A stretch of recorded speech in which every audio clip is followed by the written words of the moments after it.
നമസ്കാരം, ജന്മഭൂമിയിലേക്ക് സ്വാഗതം.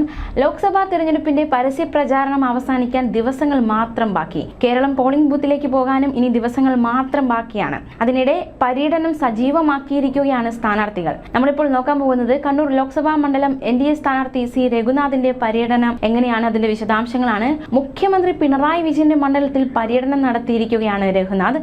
ആവേശത്തോടെയുള്ള സ്വീകരണമാണ് ജനങ്ങൾ അദ്ദേഹത്തിന് നൽകിയത്. സ്വീകരണം നൽകിയ ഓരോ കേന്ദ്രത്തിലും നിരവധി പേരാണ് സ്ഥാനാർത്ഥിയെ സ്വീകരിക്കാൻ എത്തിയത്. കുറഞ്ഞ വാക്കുകളിൽ ഇന്ത്യയിലെ രാഷ്ട്രീയ സാഹചര്യവും മോദി സർക്കാരിന്റെ വികസന പദ്ധതികളും വിശദീകരിച്ചുകൊണ്ടുള്ള സ്ഥാനാർത്ഥിയുടെ പ്രസംഗത്തെ നിറഞ്ഞ കയ്യടിയോടെയാണ് വോട്ടർമാർ സ്വീകരിച്ചത്. ചിറക്കുനിയിൽ BJP ജില്ലാ ജനറൽ സെക്രട്ടറി MR സുരേഷ് പര്യടനം ഉദ്ഘാടനം ചെയ്തു. ചക്കരയ്ക്കൽ മണ്ഡലം പ്രസിഡന്റ് KP ഹരീഷ് ബാബു അധ്യക്ഷത വഹിച്ചു.